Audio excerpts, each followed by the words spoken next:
Hello दोस्तों। पुराने समय की बात है। एक गांव में सेठ हरिचंद नाम का एक व्यापारी रहता था। वह बहुत ही धनी व्यक्ति था। उसकी शहर भर में कई दुकानें थीं और गांव के ज़्यादातर लोग उससे कर्जा लेकर अपना काम चलाते थे। लेकिन सेठ हरिचंद जितना अमीर था उतना ही लालची भी था।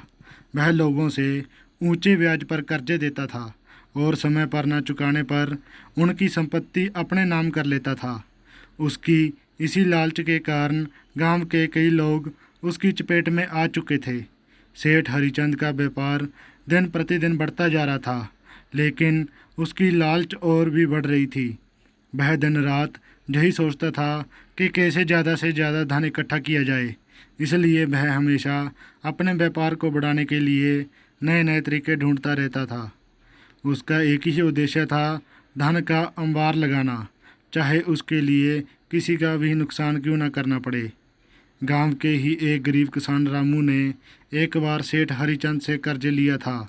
उसकी फसल खराब हो गई थी और उसे खेती के लिए बीज, खाद और पानी का इंतजाम करने की ज़रूरत थी। रामू ने सोचा था कि फसल अच्छी होगी तो वह सेठ का कर्जा चुका देगा, लेकिन किस्मत ने उसका साथ नहीं दिया। लगातार 3 साल तक उसकी फसल खराब होती रही और वह कर्जे चुकाने में असमर्थ हो गया। सेठ हरिचंद ने रामू को कई बार चेतावनी दी कि वह कर्जे जल्दी चुका दे, वरना उसकी ज़मीन पर कब्जा कर लेगा। रामू के पास ज़मीन के अलावा और कोई संपत्ति नहीं थी, लेकिन सेठ की लालची निगाहें उसकी ज़मीन पर ही टिकी थीं।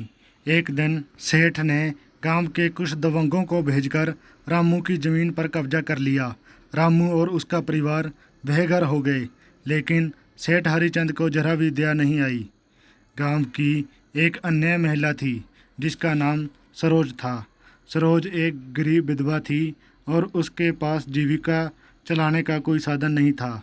उसने अपनी छोटी सी ज़मीन को खेती के लिए गिरवी रखकर सेठ हरिचंद से कर्जे लिया था, ताकि वह अपने बच्चों का पेट पाल सके।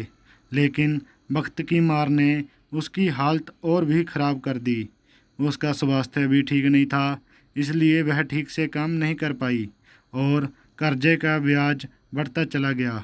सेठ हरिचंद ने सरोज से साफ कह दिया कि यदि उसने कर्जा नहीं चुकाया तो वह उसकी ज़मीन भी छीन लेगा।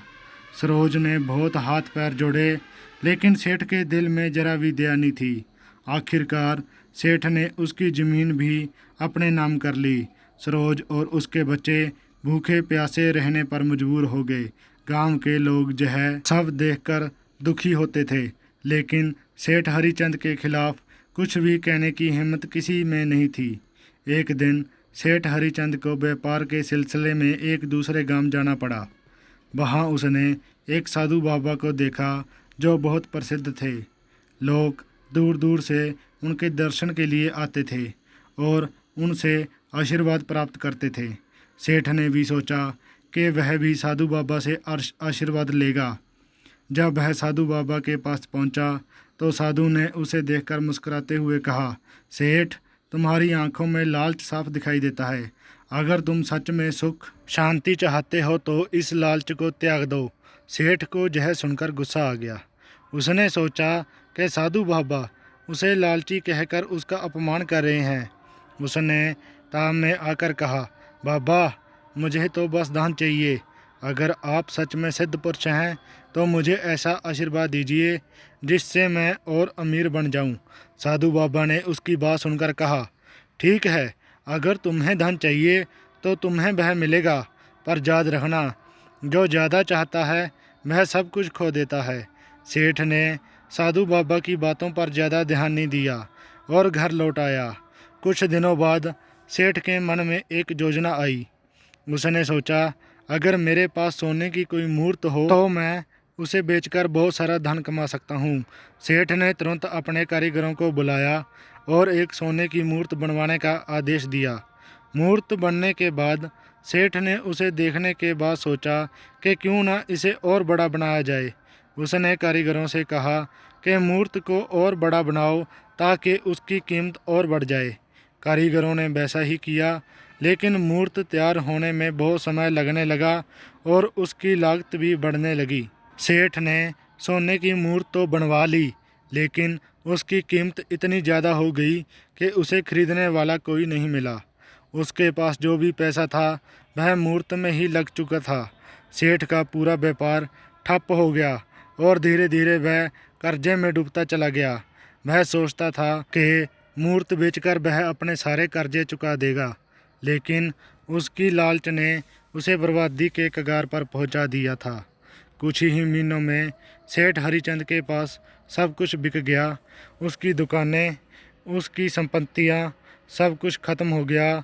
अब वह भी उसी गरीब किसान और विधवा की तरह एक मामूली इंसान बनकर रह गया। उसके पास ना कोई ज़मीन बची, ना कोई व्यापार।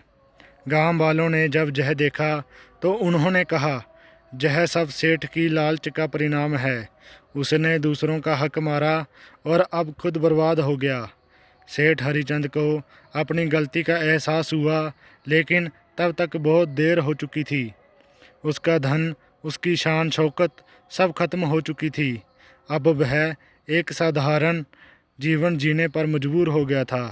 धीरे धीरे सेठ ने अपनी गलतियों से सीख ली और उसने अपने बचे हुए जीवन में लोगों की मदद करने का फैसला किया। उसने कसम खाई कि अब वह किसी को नुकसान नहीं पहुंचाएगा और जितना हो सकेगा दूसरों की भलाई करेगा। लेकिन एक बात तय थी, उसकी लालच ने उसकी ज़िंदगी का सबसे बड़ा सबक सिखा दिया था। इस कहानी से हमें यह सीख मिलती है कि लालच इंसान को कहीं का नहीं छोड़ता, चाहे वह कितना भी अमीर या ताकतवर हो। अगर उसमें लालच है तो उसका अंत बुरा ही होगा। इंसान को हमेशा संतोषी रहना चाहिए और दूसरों की मदद करनी चाहिए। Thank you. अगर कहानी अच्छी लगी हो तो प्लीज़ चैनल को सब्सक्राइब करना।